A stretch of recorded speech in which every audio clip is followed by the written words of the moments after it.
legalizefreedom.com. Why are we here? Where do we come from? Where are we going?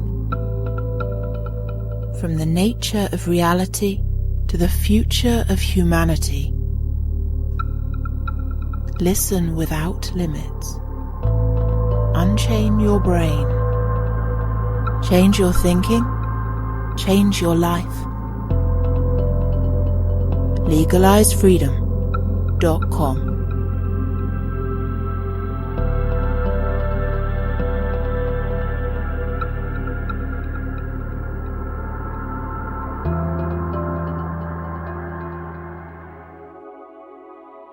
Greetings and welcome once again to legalizefreedom.com. I'm your host Greg Moffat, and my guest today is Christopher Bache, who joins us to discuss his book LSD and the Mind of the Universe, Diamonds from Heaven. In 1979, Bache took the first step on what would become a life-changing journey. Drawing from his training as a philosopher of religion, he set out to explore his mind and the mind of the universe as deeply and systematically as possible with the help of the psychedelic drug LSD. Over the course of 20 years, the 73 high-dose LSD sessions drew him into a deepening communion with cosmic consciousness. Bache tells how he touched the living intelligence of our universe, an intelligence that both embraced and crushed him, and demonstrates how direct experience of the divine can change our perspective on life, the universe, and everything. Making a powerful case for the value of psychedelically-induced spiritual experience, the author shares his immersion in the fierce love and creative intent of the unified field of consciousness that underlies all physical existence. He describes the incalculable value of embracing the pain and suffering he encountered in his sessions and the challenges he faced integrating these experiences into his everyday life. Hello and welcome, Chris, and thank you so much for joining us today on legalizefreedom.com. Glad to be here. Chris, today we're going to be talking about your latest book. It's entitled LSD and the Mind of the Universe, subtitled Diamonds from Heaven. Before we dive into that, just tell listeners a little bit about your background and your work in general.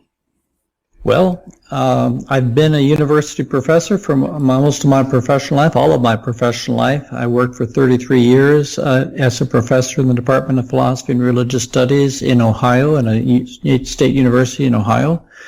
But in my nighttime job, I began a psychedelic inquiry way back 40 years ago, 1979, 42 years ago.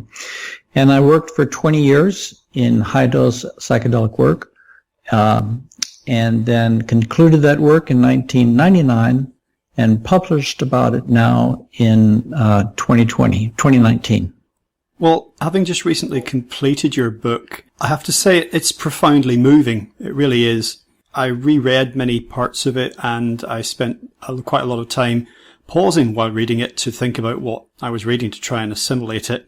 The issue here is, for anyone listening, some people will have experience with psychedelics, possibly LSD, maybe other substances. Many people will not. I wouldn't discourage anyone from continuing to listen to our conversation if this isn't their area of experience, because I feel that your book does have a profound message, and it's one that the experiences you had are very, very rare among our species, and not everyone has to go through what you went through, experience what you experienced to take something away from it. That's how I feel at the end of the book. But you did this, you can begin to tell us about this in a second, but you embarked on this 20-year-long odyssey, psychedelic odyssey, 73 sessions, I believe, in total of high-dose LSD. And there's just a little quote in your book which I like, that if someone said to me, well, what did he come away from all this with? Or how do you describe, if someone said to me, how do you describe the psychedelic experience? And I say, well, beyond all the fun and games and the shocks and the scares and the wild ride of the whole thing, I said, you come away with something, and I'll quote from your book, the idea that there is, quote, an intelligence behind the things that exist in the universe. There is purpose exhibited by this intelligence, and that it is humanly possible to access some elements of this intelligence and learn some aspects of its purpose. So if someone said to me, why can the psychedelic experience be meaningful? I said, well, try that for a start. So I don't know if you'd like to add anything to that or begin to flesh out how you embarked on this what is really your life's work, I suppose. It was my life's work. And I think what we're seeing with psychedelics, we're seeing, of course, now they've entered the therapeutic arena with a great deal of impact, and we're learning to harness this evocative power that psychedelics bring for healing. But it's also, in a larger arena, humanity is taking psychedelics across a philosophical line. They're using the amplified states of consciousness that psychedelics make possible for hours at a time to explore deeper dimensions of the psyche, and eventually, I think, discovering what every spiritual culture discovers: at the bottom of the psyche, there is no bottom to the psyche. You fall out the bottom of your individual psyche into an ocean of psyche, into an ocean of mind, so that just as the air that's inside your lungs is inside the air outside of us, mind is fundamentally like that too, that our mind has an interior private cove, but it opens into a much, much larger ocean of mind, so large it's hard to know how to describe it. And I think as a culture, we are beginning to explore these deeper dimensions of mind using psychedelics. And so the trick is to explore them in a systematic way and to record them as systematically as possible, and to learn what one can learn, not only from individual psychedelic sessions, and by what I mean by a psychedelic session, I'll explain in a second, it's a formal thing, but not only by one psychedelic session or several, but an entire series of coordinated, disciplined psychedelic sessions, so that it's pushing you deeper and deeper and deeper into the universal fields of consciousness. And I think that's the story. Any one person's attempt to go the distance into this dimension is likely to be incomplete, certainly, but all of us together, humanity as a collective, as sort of an anthropological, psycho-conscious exploration, all of us together, I think, are beginning to cross this territory, and that's opening up just extraordinarily exciting horizons in philosophy. This is the opening of a new philosophical method.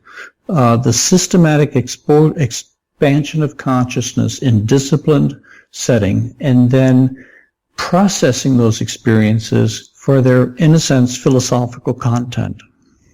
I think for many people, LSD, no matter what age they are, but if they have heard of it at all, it's associated with, the counterculture of the 60s, and then it maybe became something that was outlawed, and that was kind of the end of that. So, and certainly in terms of recreational drugs, the sort of drugs du jour of different generations, it seemed to fall off the radar, probably again because of, prohibition.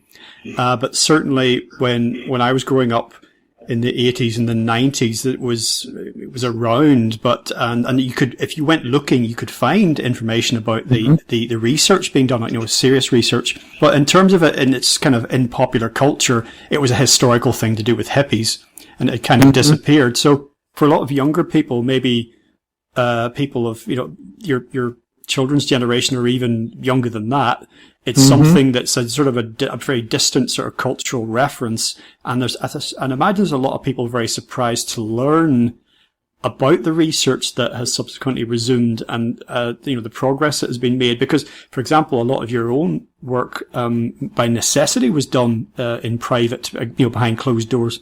Yeah, I'm part of that transitional generation where I came out of graduate school in 1978. LSD research had been already made illegal in about 1970. Stan Grof published his first book, Realms of the Human Unconscious, in 76. I read it. I immediately decided to act on it. And so I'm part of that underground generation after they were made illegal, but while this research was still in the process of being assimilated by the intellectual community. And so, but to do this, I had to go underground. I had to do this work covertly in my private life. I did not bring it into my academic life at the university. I taught courses in psychedelic research, and taught Stan Grof's work and other psychotherapists' work. But I never let my students know that I was doing this work personally, I had to keep that veil of secrecy because of the legal situation around LSD. And it was only after I retired and after I no longer worked for the state and passed the statute of limitations, that I was able to speak openly and freely about the most philosophical, important work that I did. You mentioned the statute of limitations, and anyone who comes to read your book, or maybe has already read it, the idea that anyone would take the time or trouble to prosecute you for what you did to yourself in your own time, with your own resources, it just seems absurd. What's your take on why psychedelics were, I know there's a slightly varying picture in different parts of the world, but we're thinking of like North America and Western Europe now, why they were made illegal in the first place? Well, I'm not an expert in this area, of course, and so I yield to people more informed than I am, but psychedelics did get entangled with the political revolution that was taking place during the Vietnam War. That whole political scene got complicated with psychedelics, and I think our culture just was not in any way prepared to understand the enormity of the states of consciousness that were pouring into this generation's minds. It just was such a mind-shattering experience. But it just became illegal for political reasons, not for psychological reasons, not because there were suicides, which have never really been able to be documented, but for political reasons. I know that at the end of the 60s and into the 70s, they talk about the sort of, the end of the hippie culture, and Vietnam certainly cast a shadow over all that. And you had Altamont, and people have written about how the tone, colour of the society was changing. But in terms of the overall trajectory, I think, of certainly American society, but definitely Western industrial nations, it was still very much on the up. It was the idea of material progress and science and progress and what have you. So, all the post-war boom, all the progress and consumerism of the 50s and 60s, Vietnam, whatever, that was seen as, and even the downturn, in the 70s, like New York and places like that were pretty grim then. It was still seen as a bit of a temporary blip. And then you had, the era of Reagan came along, morning in America again. So, as you say, the society weren't really ready for anything like that. It was very much materialism. This the one life you've got. Get out there. The getting's good. Get stuff. While you still can. And whereas I think today, for some time actually, you could say certainly maybe since the dawn of the 21st century, all sorts of things have been changing that are beginning to open doors again, shall we say, in this respect. To a deeper understanding of ourselves and what life is about. I agree completely. And now I track this from an academic side. And so academically, here are the areas that I've worked in. I started with reincarnation research because I became aware that there was an extraordinarily important body of research truly documenting the continuity of memories between lifetimes. This is Ian Stevenson's research at University of Virginia. But there was also amazing research coming through in near-death episode research. People who have nearly died or almost died or did die and came back. Extraordinary continuity of their experiences. And in other areas in parapsychological research, but then comes psychedelic research, there's a tremendous congruence that emerges between these disciplines that I've just mentioned.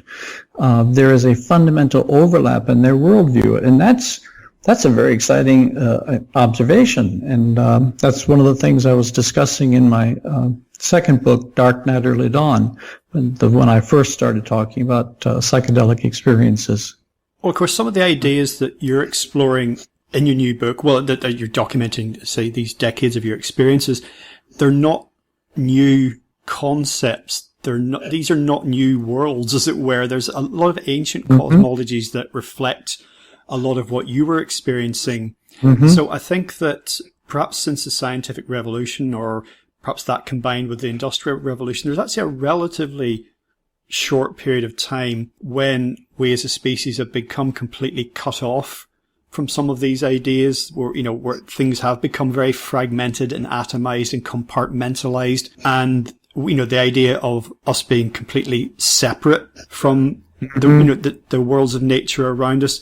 That's a product of scientific thinking, but it's a relatively short time, but it's become so dominant in that short space of time that it's a given, isn't it, really? So the ideas that you're putting forward and asking people to consider and open themselves to, for a lot of people, they're basically just, they see it as religious, essentially.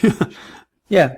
But then I think the nature of our time in history is that we're taking down categories of boundaries between science and religion, not to obscure either of them. And I don't see myself as being particularly religious. What I see is taking a as close to objective approach as I can, using technology coming out of the scientific world today. LSD is, created in a scientific lab, and to explore questions that classically have been attributed to the religion, but I don't want to use religious technology, religious assumptions. I'm using a different kind of enterprise. But here's the thing. What the world that we discover in this systematic application of psychedelics is not different than the world which has been discovered by the deepest spiritual traditions from antiquity. So there is a lot of continuity. You're completely correct. A lot of observations that I make or that I encounter in the book, you find echoes of, you find repeated in Vajrayana Buddhism, in Christianity.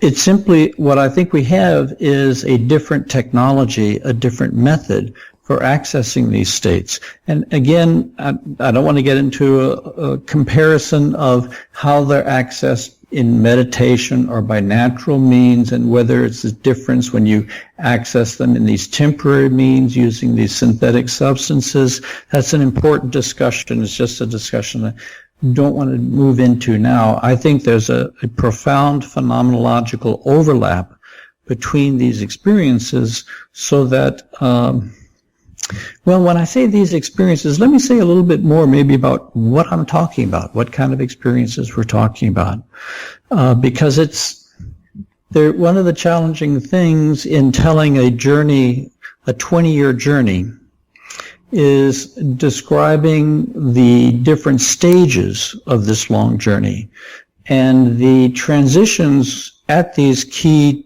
midpoints or transition points into deeper orders of intelligence or deeper orders of consciousness. And while the early stages are kind of somewhat more familiar with other contexts, in the later stages they get less familiar and therefore more challenging to describe. But it's the enormous breadth of it, and I feel apologetic actually, for almost like apologizing for what I'm about to put the reader through, because I know I'm making enormous demands on their credibility, and even to ask them to consider seriously the scale of things I'm talking about. I know that in some places I could easily be seen as a madman, because the claims are so seemingly bold, but I've just tried to describe as clearly as I can just what happened on this 20-year journey. And as I went through it, I experienced at least 5 transitions or major breakthroughs into different operational modes of consciousness or levels of reality. Yes, well, people who have never perhaps had any experience with LSD or other psychedelic substances, they may have read about it, warping your perceptions and how completely changed those can be. But there is a huge language problem, isn't there? As there is in a lot of things in the world, like even poetry has found itself wanting when trying to describe feelings of love, for example. So the very fact that you've embarked on this is quite something in itself, because as I said to you at the beginning off air, I've had, limited LSD experiences, but that helps immeasurably to read about your experiences and understand how this could be.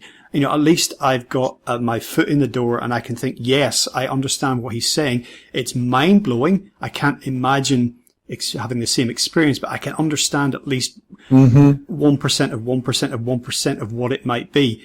I suppose the question then is, since you felt that you were able to, and trying to communicate with people, what have you found that works or what doesn't work, or how have you refined your attempts to communicate with those who really don't have a handle to grab onto with your experiences?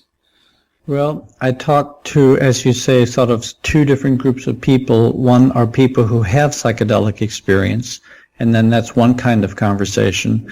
And a second conversation of people who haven't had psychedelic experience. And I've had many people write me who have read the book, and they've said, I've never done psychedelics, but I've been a meditator all my life, and I absolutely affirm what you're saying. I've had these kind of experiences. And then they go on. And I think that really is true, that there is a real overlap with non-psychedelic experiences. And I'm hoping, too, that,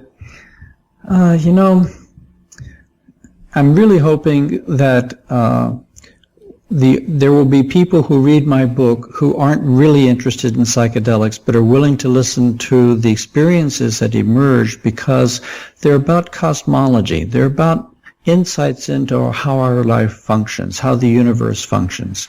And while they are certainly incomplete, they do contain, I think, core insights for what's taking place in the world, and therefore they can be useful to people and valuable to people who never would think or be inclined to go and get them themselves, get these experiences themselves from their own psychedelic work. And so I'm hoping that the book will be useful to people who aren't interested in psychedelics, and I hope it will be interesting to people who do psychedelics in a thoughtful manner, and that's a different kind of conversation we can have. Well, but it does help to have that kind of preliminary experience. Of course. I think there's also many people have read popular science books about quantum physics, and taken something away from it that really has begun to make them, question their perspective on reality and on existence, even though they know nothing about quantum physics as such, or they may have no scientific background as such, but a well narrated account, even if it's a speculative one, because that's all we can really do at this point in time, isn't it? When we're at these kind of frontiers of reality, is try and communicate with the tools that we have.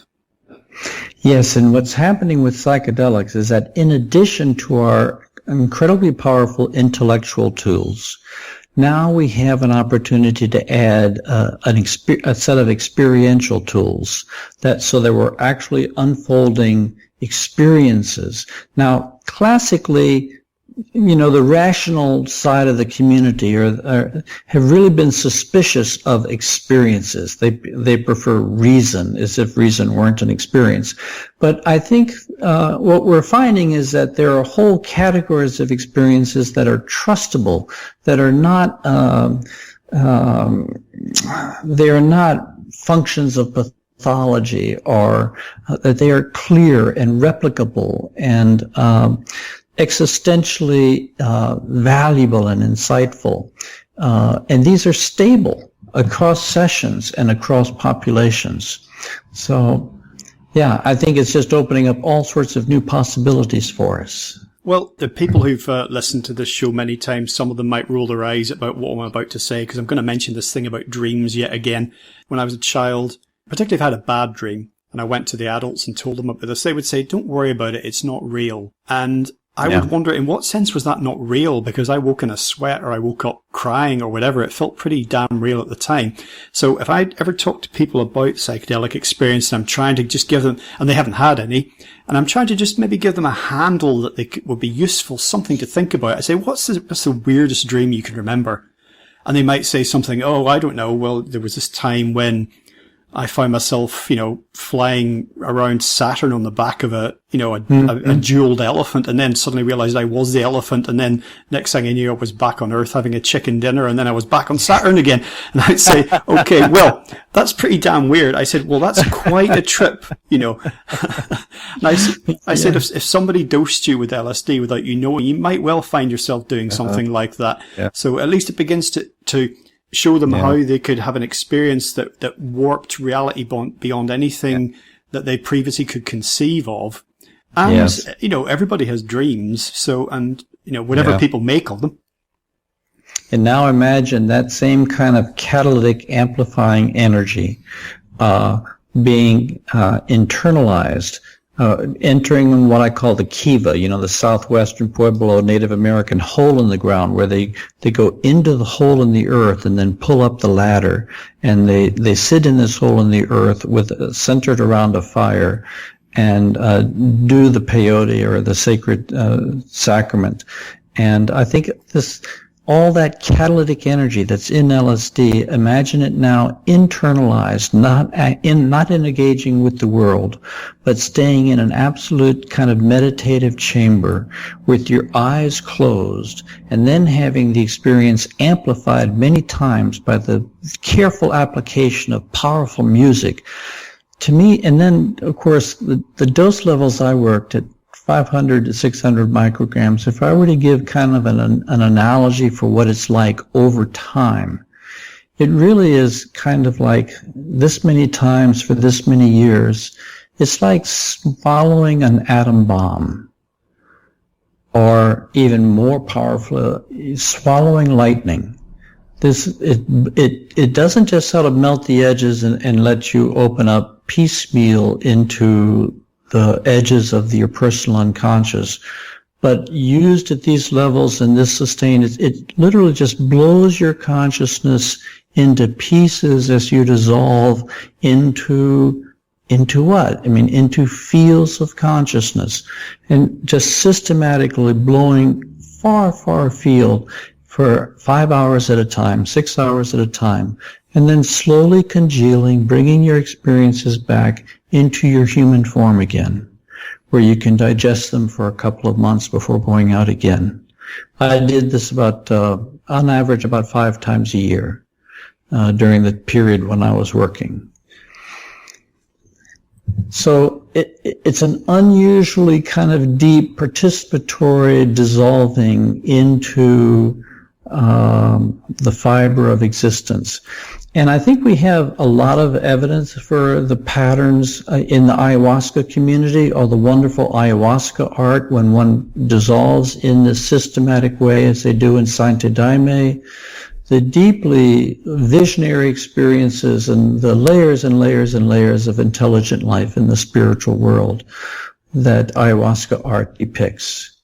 Hasn't been exactly my experience, but that's what gets interesting, is the different complexities of different substances and different communities, but the overlapping patterns in their experience. There's a few strands that come together here, what we've already talked about. Another quote from your book is, it jars my soul to realize how watered down reality is inside space-time. And by space-time, you're referring to basically the space that you and I are in now, that people listening to this, that we're all sharing, that many people take to be all there is. And one of the things that you take away from psychedelic experience, but also if people think about this from your dreams, is that we're living with quite a narrow rule set of possibilities here in terms of what can be done physically, spatially. We think we can't fly, we can't turn into other beings, we can't become invisible, all these different things that, that we think we can and cannot be done. And think about your dreams, people, and all the mind-bending things that happen in there, all the warping of what you consider to be reality. Well, that's just a hint at some of the possibilities that exist in other levels of reality. And the thing we mentioned earlier about ancient cosmologies, whether anyone studied this or not, if they do so, then they find that these ideas go back a very long time, not just through, spiritual or psychedelic traditions and practices, but through wider society at various times. There were times in the past that the populace in general understood that there were other levels of reality that were beyond their 5 senses. They took that for granted. They knew that these levels of reality were inhabited by beings that were different from them. And they knew also that the level of reality we are, space-time, could meld and interact with that. And they also understood, and again, from the Bible to all the other major creation stories, they understood that there's somewhere that we come from, that we go to. And that's one of the main things that the consequences of modern materialism is, that we're completely cut off, not only just from the rest of life on the planet, but also from each other, even from ourselves, internally and externally, and almost certainly from anything beyond what we perceive as five sense reality. Yes, it is. It was part of my journey that for about a 2-year period, several years into it, when I started entering what I came to describe archetypal reality, in overlapping with the descriptions given by Plotinus and also by Carl Jung, archetypal reality. But I had this repeated experience when I was entering this reality that it was more real than space-time. And that was really kind of upsetting to me because we're used to something being either real or not real. But I learned that reality is something that admits of degrees, that they're kind of degrees of reality. And very much as, the prisoner in Plato's cave that only lives in the world of shadows and then suddenly encounters the world of lighted objects. Psychedelics have taken me into levels consistently which are more real than space-time. And it turns out that doesn't mean space-time is in some way defective or anything, but it conveys a sense that space-time is this magnificent reality which is resting upon and is rooted in a more fundamental reality, and this more fundamental reality kind of enters and flows through space-time the way sap kind of flows through a tree, and so that time and space is not just suspended in nothing, but it's suspended in a more fundamental fields of energy and intelligence, that the intelligence that we see operating inside time and space. Everywhere we touch it, we're encountering layers and layers of intelligence that we'd never realized before.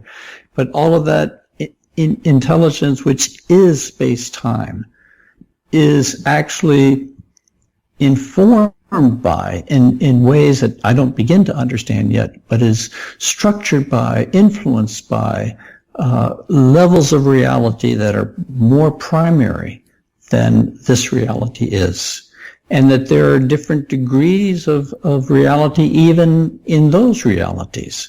So the image that emerges is somewhat like, not that different from scientists talking about dark energy and dark matter, that there is this invisible, more fundamental reality, which is the context within and responsible for space-time. Something, like that happens in psychedelic experience as well. It always appeared to me, from when I was very young and beginning to read about ideas about, where creation came from and was there any meaning and purpose to it all, that everything in the natural world seemed absolutely wondrous and somehow quite unlikely and certainly intelligent. It appeared to me there was intelligence everywhere you looked, from the design of, I use the word advisedly, the design of flowers and animals and our own bodies and our minds and you'll even read, I remember even learning at school, you'd read, some scientists actually waxing quite lyrical about their discoveries and the beauty of looking down their electron microscopes and going, oh, wow, this is amazing. But yet to take the next step, which is to say, well, what is the intelligence behind this? But say, well, there couldn't possibly be any. We decided that a while ago. So therefore it was like, that particular avenue of exploration and possibility has been closed off. Yeah, and surprise. Yeah. It turns out that's a closed mind. It turns out they're not that hard to open under the right circumstances. And I think that's the great value of psychedelics, because strategically, carefully, conscientiously, we can introduce people to levels of experience of their own being which connect to the universe, which changes their minds. Stan Grof has found that every single individual, no matter what their prior conditioning, no matter what their prior beliefs or lack of beliefs were, once they moved through the level that he calls the perinatal level of consciousness and reconnect deeply with spiritual reality, every one of them became convinced that there was a multi-dimensional universe and a spiritual reality. So it's simply a matter of giving people the opportunity to experience these things, which can be done safely in a mature and responsible manner. That concludes part 1 of our interview. Part 2 will be available soon in the subscribers area at legalizefreedom.com. legalizefreedom.com